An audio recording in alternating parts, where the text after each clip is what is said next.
calling upon you, holy ones, to listen to our prayer today. For we are here in gratitude for this breath of life that's flowing through all of us and through this creation and has since its original days. Mother Earth is calling on all of us to reactivate, restore, regenerate her sacred territory so she too can breathe more freely. Let it be so, let it be so, let it be so. Greetings, everyone. My name is Ben Bowler. I'm the Executive Director of Unity Earth. And on the 19th of June, 2022, as part of World Unity Week and the 99 Days of Peace through Unity, I had the tremendous pleasure and privilege of sitting down with two of the extraordinary leading lights on the planet right now, being Dr. Vandana Shiva and Linda Tucker, in a conversation that was asking the question, how do we restore right relationship with the earth? Through a technical glitch, we lost the introduction to Vandana and Linda's amazing sharing. So I'm just going to give a brief introduction, and then we're going to go to the video and the conversation that they had, which was absolutely extraordinary. Came to be known as the Lion and the Seed, but you'll see it all when you watch Vandana and Linda talking. Vandana Shiva is an intellectual and activist from India who has worked in a wide range of different fields, inspiring change globally. Her activism is rooted in promoting counter-development and supporting grassroots networks, women's rights, and ecology. As the author of numerous important books and articles, Shiva has shown a lifetime interest in campaigning against genetic engineering and the negative impacts of globalization, advocating for the crucial importance of preserving and celebrating humanity. Linda Tucker, in the midst of global lion crisis that treats Africa's most sacred animals as a killing commodity in cross-border trade, Linda has dedicated her life to the solution. She was rescued by a Songa medicine woman from a life-threatening encounter with a pride of lions in 1991. Linda gave up a career in international marketing to become a conservationist. She's dedicated her life to ensuring the flourishing of the critically endangered white lions, regarded as sacred animals and yet among the world's most targeted trophy. Linda is the founder of the Global White Lion Protection Trust Foundation, and the Linda Tucker Foundation. And her team have successfully rewilded the white lions, securing vast protection heritage lands in the heart of their ancestral territories in UNESCO's Kruger to Canyon biosphere. Friends, this is an extraordinary conversation. How do we restore right relationship to Earth with the incomparable Vandana Shiva and Linda Tucker? And Linda has before her the big cat, and I have behind me the divine feminine, but with biodiversity of the crops that have originated in India, banana, the sugarcane, the rice,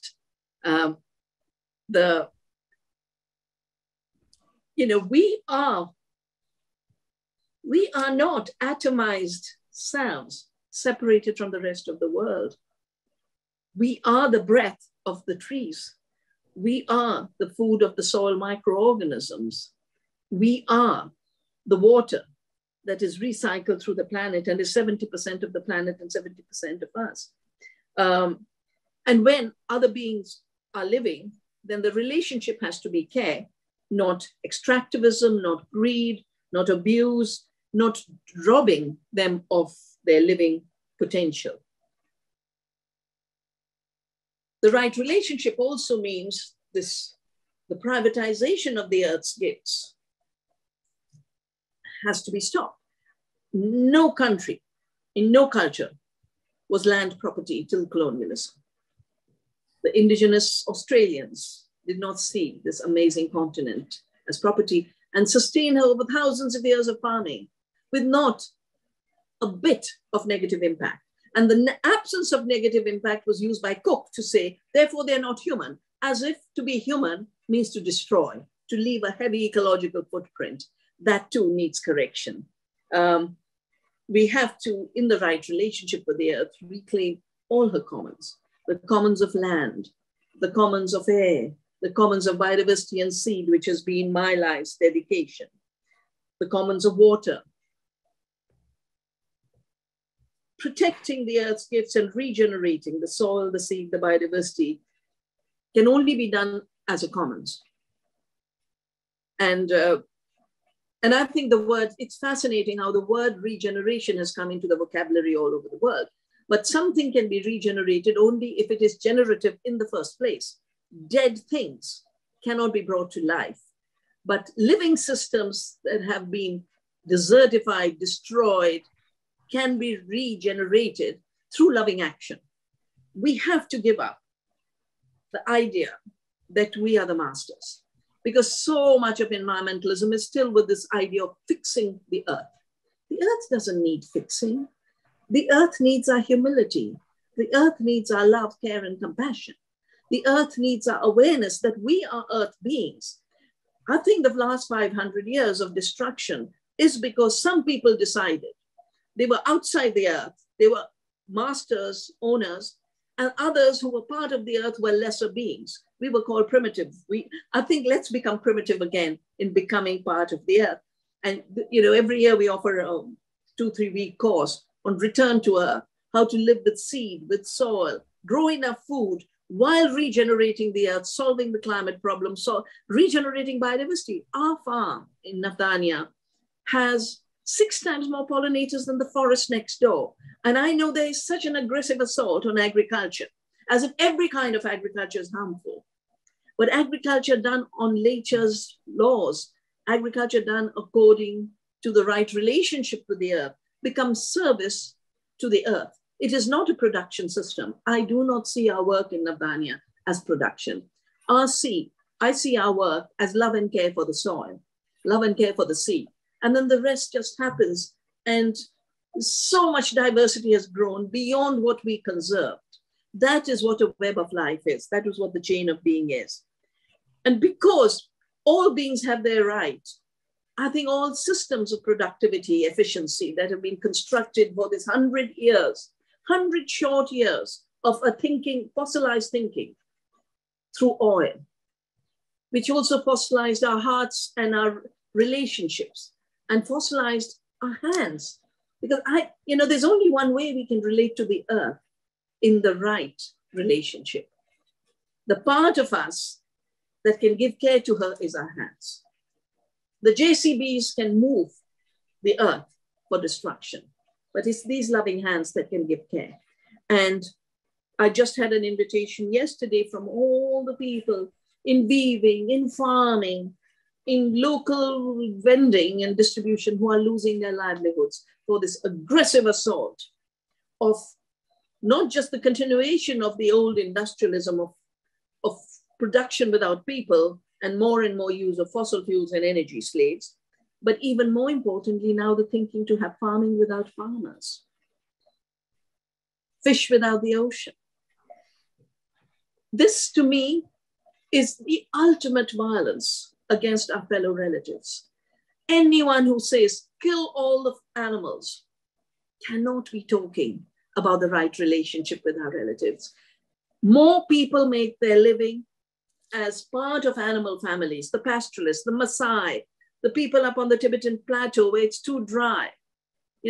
It's the animals that sustain them, Ladakh, the sub-Saharan Africa. Animals are us. We are animals.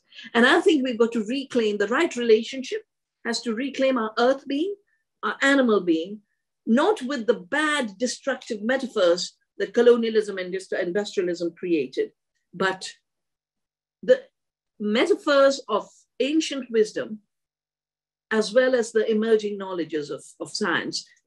I did my PhD, the reason I sculpted the Einstein. I've done my PhD in the foundations of quantum theory. And quantum theory tells us that this idea of the world being made of stuff that's inert and passive, that people are passive, that worldview has lived its time. And if it's allowed to carry on a little longer, it will ensure there's extinction, not just of the human species, but all the beautiful species that are apart. But we have the other part, the right relationship of love, care, giving, sharing. We can do it, we've done it, and we can share it. So do visit the Vandana Earth University website to find out how we can do this together across the world.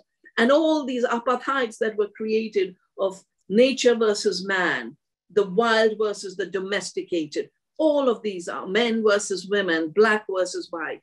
All of these constructs have just caused a lot of harm. We now need to sow the seeds of love and seeds of compassion and seeds of abundance. That is the beauty, because the more you give, the more life grows. Thank you.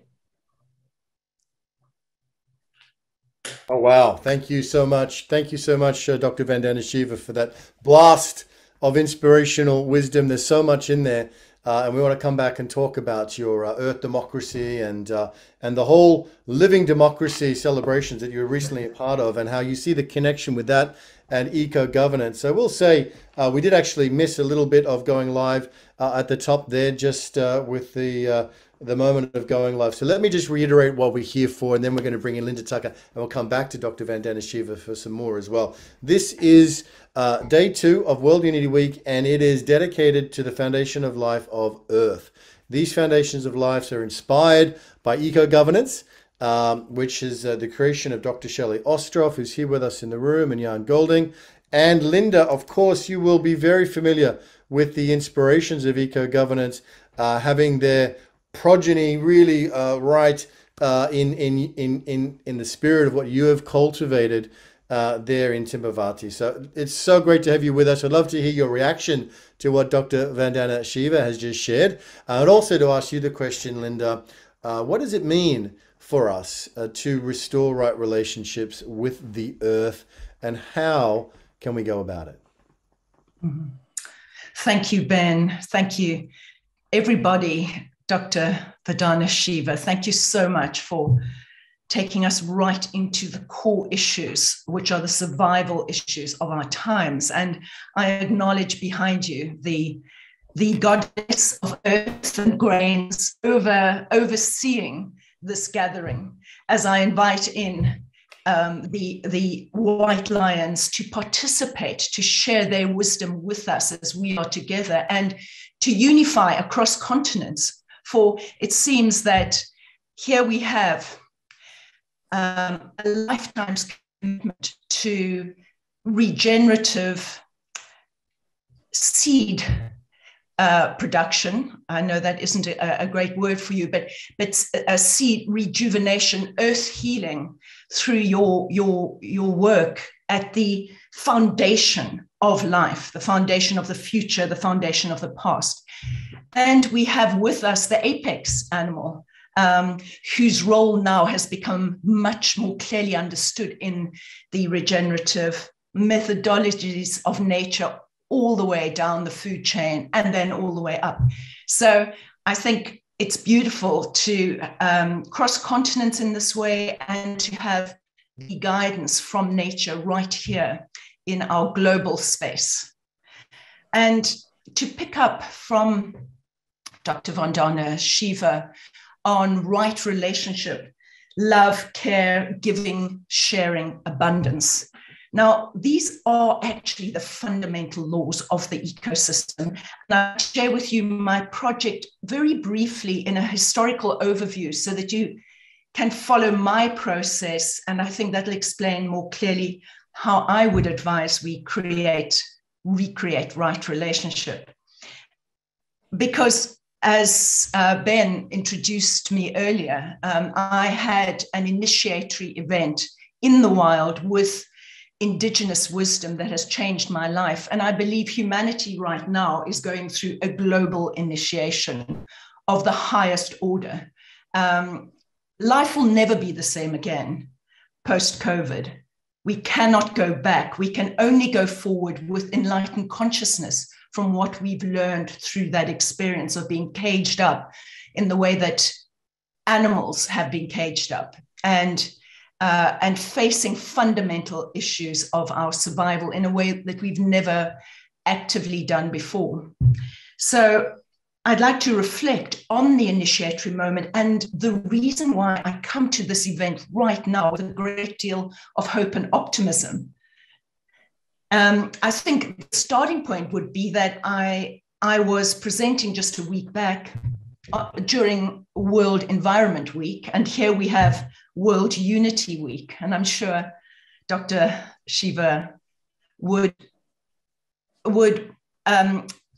speak into the fact that unity cannot be created without us putting the environment first.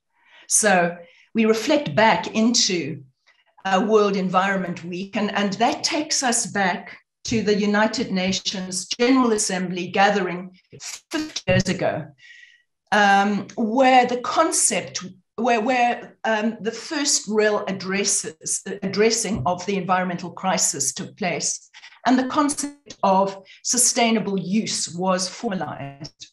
Now, the way that that's been used in the interim is clear indication as it led to the 17 Sustainable Development Goals.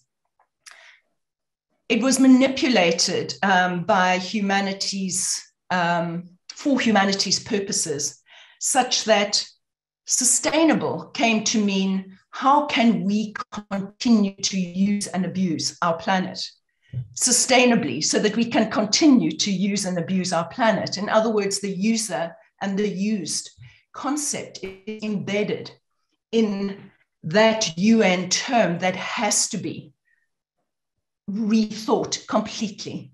And so it is encouraging to know that new policies such as eco-governance that has been carefully evolved over the years, I'm honored to be part of that process, and environmental lawyers that I've been working with as a collective have been nurturing a totally different policy document that will use the term harmonious coexistence going forward.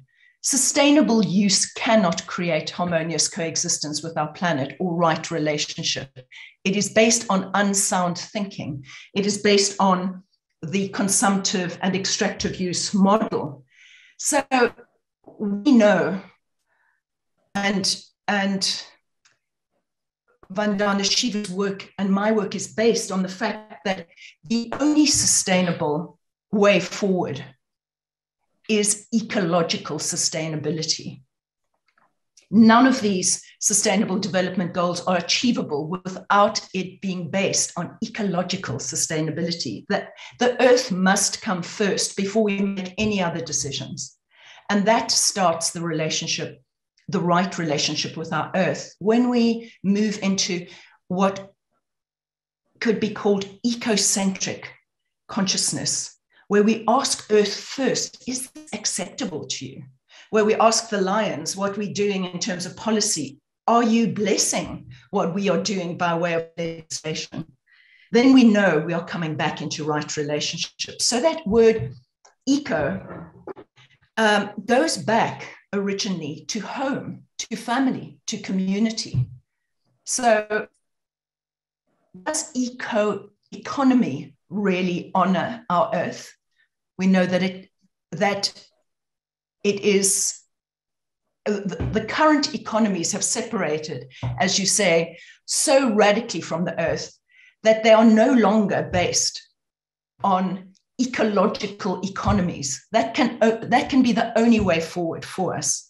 And that is the way that I see us emerging out of this moment of the global pandemic, the global initiation, to recognize that the only way forward is when we put Earth first in a loving, caring, giving way, which is the way that the ecosystem works. So very briefly, to summarize my own development and movement towards right relationship, I had that initiatory experience in 1991, 3 decades ago.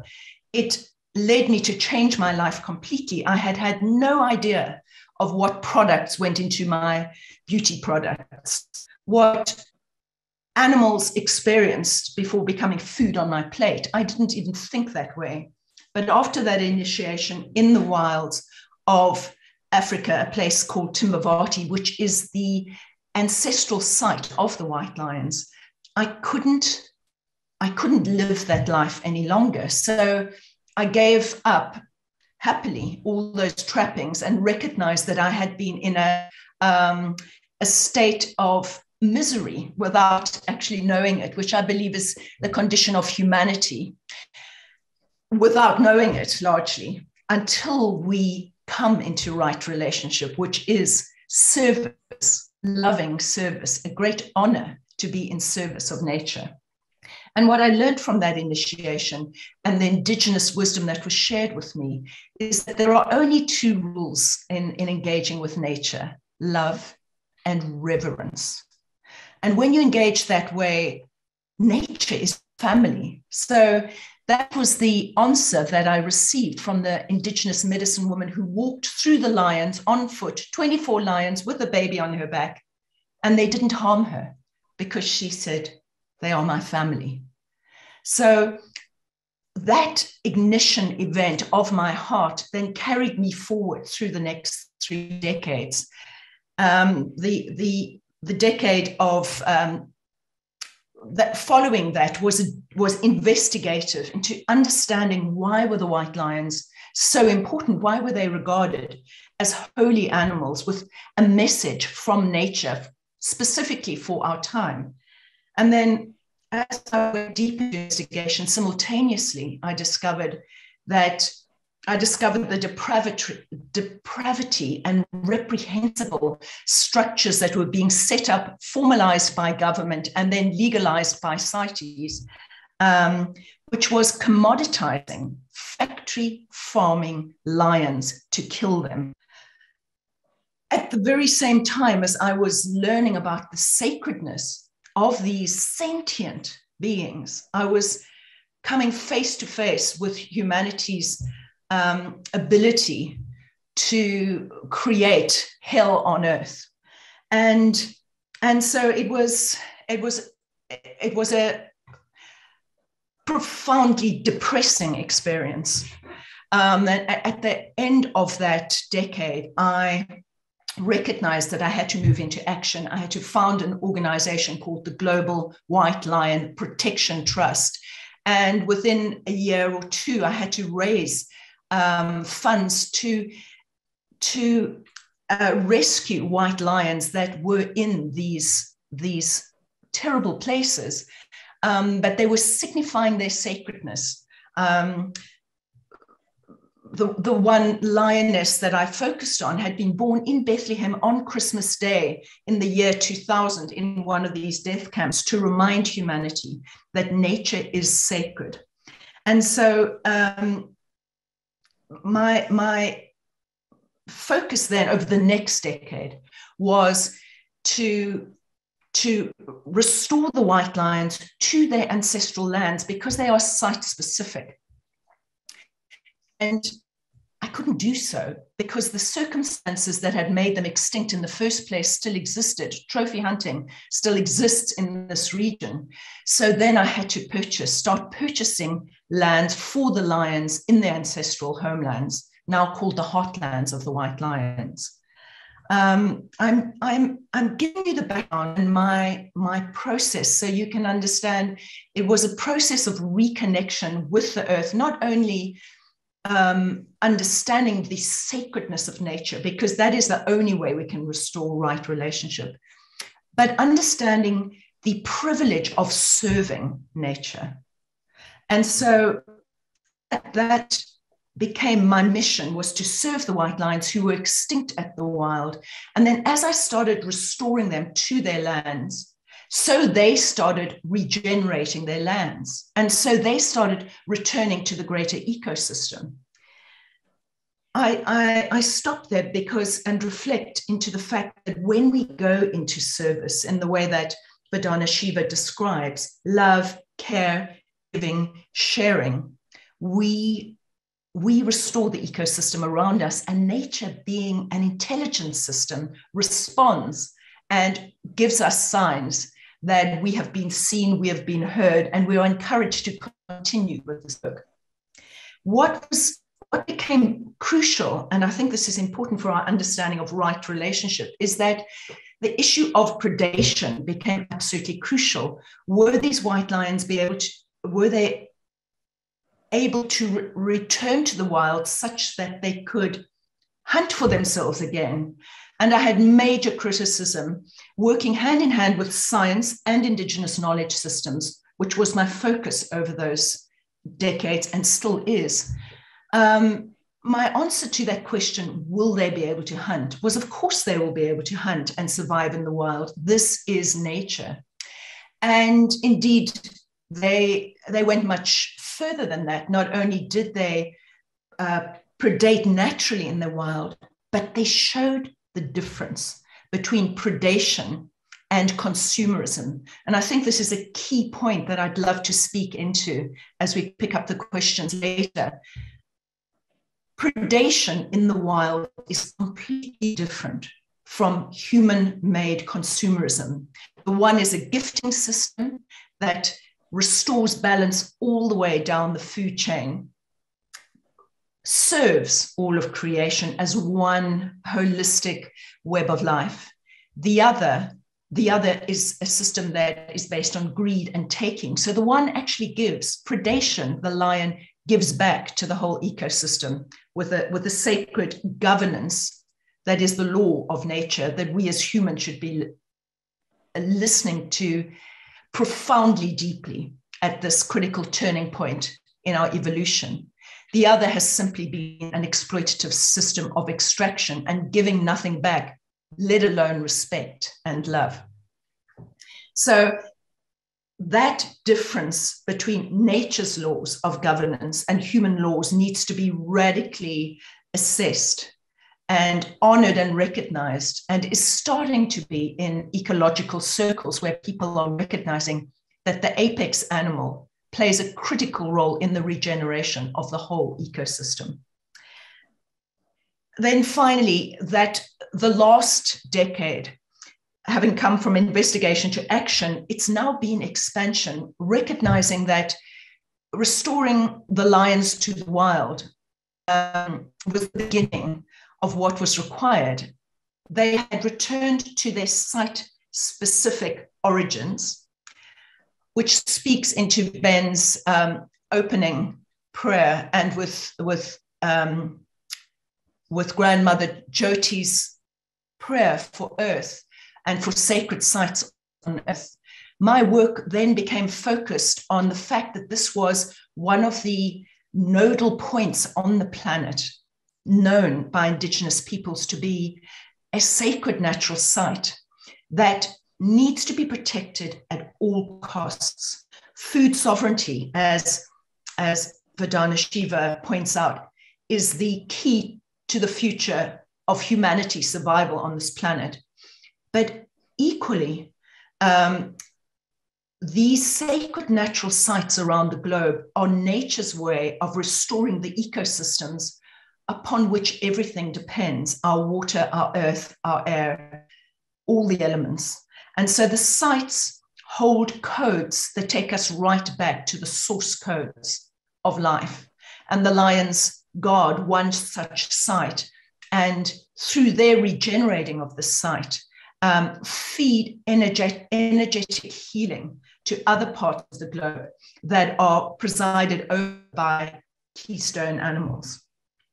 So to conclude, and this is perhaps where the point of intersection really takes place with my work and Dr. Shiva, is that in protecting the white lions, it became apparent that we have to protect the waters that feed the entire ecosystem. And so in doing so, we discovered that there was a plan that was approved by our government for monoculture, poisonous industrial farming right in the center of the ecosystem, a development going to take place which would have contaminated the river all the way down to into the Kruger National Park with all the critically endangered flora and fauna. And so it became apparent that that was a priority, not only for the lions, but their biodiversity. So I end on a point of a great optimism, because during the COVID period, when we all shut down, in our project, it gave us an opportunity to get really strategic and to go back to basic principles. And one of the outcomes was that we have managed to purchase that land from, there was a moment in which there was the farming consortiums hesitated and went into business rescue, and we've managed to secure that land for the ecosystem, having to pay industrial rates for millions of cubic meters of water that would have been taken out of the ecosystem for old-style poisonous farming. That is the news as of 2 weeks ago. And since that purchase, critically endangered painted wolves have moved into that area and started pupping. So what I'm saying is, when we work in love, in restoring right relationship through love, care, giving, in the way that the ecosystem works, which is a gifting system, nature responds in kind. Thank you. Oh, thank you, Linda. What an inspirational story and life and journey you've been on. And some of us have had the privilege to visit you and your work in Timbavati and see with our own eyes the incredible difference that you have made through these 3 decades of transformation. So speaking into that restoration of sanctity and really the reverence for life that you have both spoken so eloquently about. I want to ask you, Dr. Shiva, about governance, because when we're talking about re-establishing right relationship with the earth, we can't get away from this thorny issue of governance and power. When we first invited you onto this panel, you immediately saw the correlation between your own work of living democracy and this emerging field and architecture of eco-governance. How can we navigate these next few critical years away from these ingrained vested interests of domination and control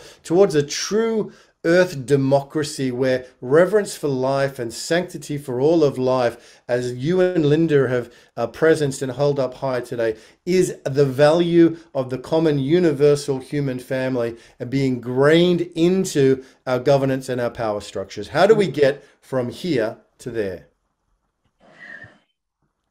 So in the post-war era, it's been assumed that governance is what governments do. And then in the globalization period, as more and more wealth got concentrated and more deregulation took place, there became a tacit assumption that governance is what billionaires do. That's why I wrote my book, Oneness versus 1%, watching Mr. Bill Gates run the UN system. It began with the climate summit in Paris. I wrote the book after that, but then it's gone on with WHO, it's gone on with the FAO and the climate summit. So governance is the system of organizing. And I think the right relationship with the earth, at least this is my learning from the seed. I mean, if the white lion is Linda's teacher, the seed has been my teacher, but the principles are exactly the same. The seed is sacred, the lion is sacred. They are self-organized. They're self-organized in the sense that their intelligence allows them to regenerate, reproduce, and interact with other life. So the old atomistic, the Newtonian idea of separate atoms in no relationship with anything else and inert. You see, the two misconceptions are inertia and disconnection. And the reality is self-organizing, dynamic change, and interconnectedness. So self-governance begins from the smallest, from every organism. Yeah. So that's where governance begins. Therefore, it has to be with community, because that's where people can relate to each other as commons. That's where they can take responsibility and have rights flowing from responsibility, rather than the pyramid we have of rights without responsibility. Rights of grabbing, rights of taking. And then upwards, just like every cell in our body is self-organized, every microbe in the soil is self-organized, creating the ecosystem.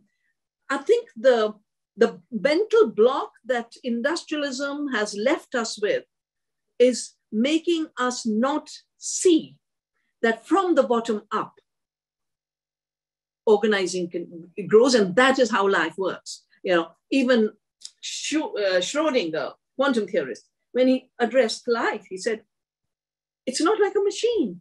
Machines create entropy. Life creates negative entropy. That negative entropy comes from the power to grow, to relate, to nourish. And I think we've got to start connecting in a deeper way, like I try in India, Linda tries in South Africa, the indigenous wisdom and science, because there was science there. Because the minute you saw interconnections, there's a knowledge, there's a system of knowing. And the new emerging systems from the quantum world to the new ideas of entangled life. If we take that into governance, then life becomes our teacher of how to govern ourselves. That we govern ourselves not by domination over others, but we govern ourselves by self-rule. Gandhi's idea of Swaraj, self-governance, the idea of home rule that spread around the world during the anti-colonialism fight. And I think that point that Linda made about the difference between tradition, which is living in the cycle of food, the ecological cycle where everything is food, everything is something else's food. Our ancient Upanishads said that. Everything is food and everything is something else's food. We are the food of bacteria at the end of our lives. But being something else's food is not the source of violence. Excess is violence. Consumerism is about excess and not knowing the limits. The white lion will of course predate on another being that it needs, but it will not keep killing them. You know, it will just not keep killing every being. That forgetting of limits is where the broken relationships don't allow you to know limits.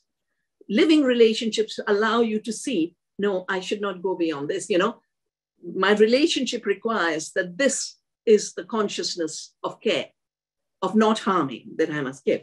So for us, you know, when globalization started and the WTO started and the Monsanto said the seeds are our invention and the Cargill said no one should produce food, we will dump subsidized food everywhere. That's why 80% of Africa, the richest continent, is now having to import food and everyone's going hyper around the Ukraine war. But the real issue is Africa's food sovereignty was destroyed. And that has to be reclaimed, and it's seed sovereignty. You know, in my country, I started to save seeds. We created 150 community seed banks, and we managed to write laws that plants, animals, and seeds are not human inventions. Therefore, they are not patentable. But in Africa, I noticed they are fining indigenous people for saving their own seeds. $50,000. Yeah, this to me is the broken relationships by violence. There was a comment in the chat box about the military idea. You know, all of this violence of a militarized production of domination is really a war thinking. Then we are at war with the world and other species, but then we create instruments of domination. We just call them technology. They should be called technologies of warfare and technologies of peace. You know, just like there is predation and consumerism, there is technologies are different. You know, there isn't only one kind of technologies. There are violent technologies and non-violent technologies. And similarly, governance is not top down. Governance is from the tiniest organism outwards in a beautiful harmony. That is the missing piece right now in the contemporary understanding. Indigenous people understood it, that you don't have to engineer harmony. Harmony evolves and emerges through the right action. Beautiful. And so, you know, we do earth democracy, but more than that, when, you know, the communities I work with, and I was telling them about patenting and piracy, and they said, how can they just decide, you know, these forests and seeds are our relatives. So the idea of living democracy grew from the idea of us being in a living world where all other beings are our relatives. And they wrote postcards to the WTO to say, who are you to decide our relationships? You know, this is beyond your jurisdiction. And Michael Moore, the Director General, came to meet me. And I said, why are you meeting me? He said, we're getting so many postcards. I said, go to the villages. That is true democracy. Go and explain to the villagers why you want Monsanto to have ownership of all the seeds and how you can claim that they invented the seed. So I really feel we are at this very exciting moment of, on the one hand, extinction and collapse. And a lot of people who worry about indicators see the collapse. And I think that's where Linda's and my life is, we do the right thing. And from the right thing, we cultivate hope. And we know collapse is not inevitable. It is inevitable if we sit still. But if enough of us save the lions and the seeds, there'll be another world. Yes. Yes. Yes. Oh, that's so beautiful, Vandana ji. The lion and the seed. You know, it's so special bringing the two of you, having the two of you together. I think there could be a book in the future coming out of it. By the way, Vandana, I think you would love eco-governance. I'd love to, for you to have the chance just to really take a deep dive into it at some point. I'll bring up, before we close in a few minutes, I'll bring up Dr. Shelley Ostroff just to thank you for being with us. And she's the one that, you know, having got the vision through the White Lines and her relationship with Linda and Timbavati, has over 10 years developed. And so much of what you just shared about your profound insights and wisdom into governance are encoded in this architecture of eco-governance. I think there's something in that. So Linda, just as we close this beautiful, too brief a moment of the lion and the seed, congratulations to you for your win with being able to purchase those vast amounts of water. That is, we must celebrate in the journey that you're on, in this struggle. There are many challenges and there are many temporary defeats, so we must celebrate the victories when they come as well. So congratulations on that. And anything you want to share, Linda, about what's your own inspiration that keeps you going and the hope that you see and the resolve that you carry, which is so steely. What would you share with those out there who are feeling maybe a bit more deflated, a bit more depressed, a bit more defeated? What is it that you would share? What words of life to close today about the hope and the determination that keeps you going and your resolve? Well, hope, determination, and governance goes back to nature. That is where we find our solutions. And so if I were to define the importance of the White Lions over 30 years of inquiry into who they are and why they're here at this specific time, I was told they are nature's final warning and nature's greatest blessing. Final warning because we are on the point of system collapse if we do not change our human governance systems. Greatest blessing because they embody the solution. If we go back to those principles that they are showing us, a conscious nature, we have our solution in the seeds, in the lions. And why I'm so optimistic is that I know that nature is conscious, is intelligent, she is sentient, and much more than that. I know she is reclaiming her dominion. So the point that we're at right now for humanity is to raise our consciousness in awe and service of her, or to be erased. And that's the choice that faces us. For me, that's an optimistic choice.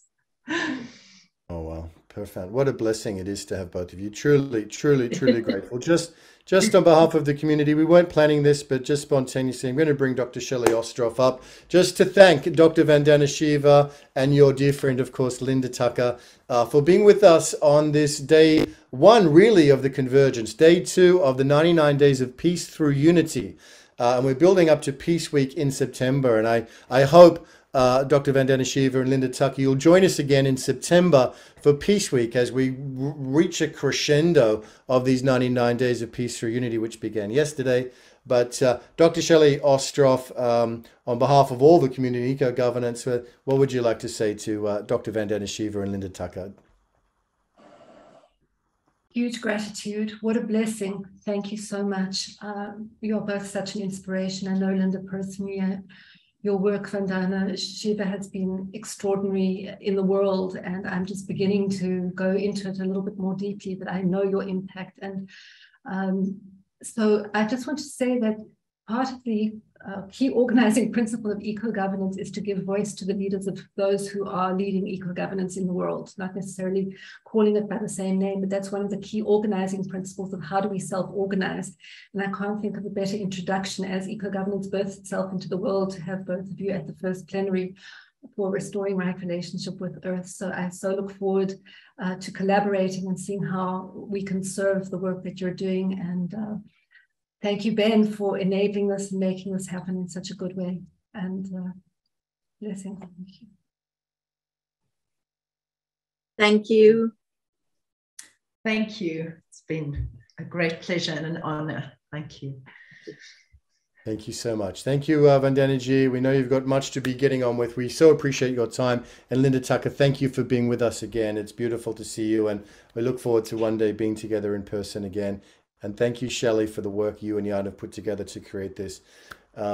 Feel free to leave if you must. Friends, we're going to stay on a minute or two longer just to reflect, but those who must leave must leave.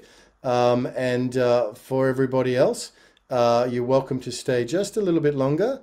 Linda, that was absolutely delightful. Thank you. What a beautiful moment. I'd love to see more dialogues between you and Vandana Shiva. Very, very powerful global leaders. I did just want to share, because I didn't actually get the live stream out to begin with, so please bear with me. I'm just going to play one of the Purpose Earth videos that I will bring up. This is coming up, our beautiful, beautiful work of Purpose Earth. I'll choose a different one and let's have a look at this. 41 seconds.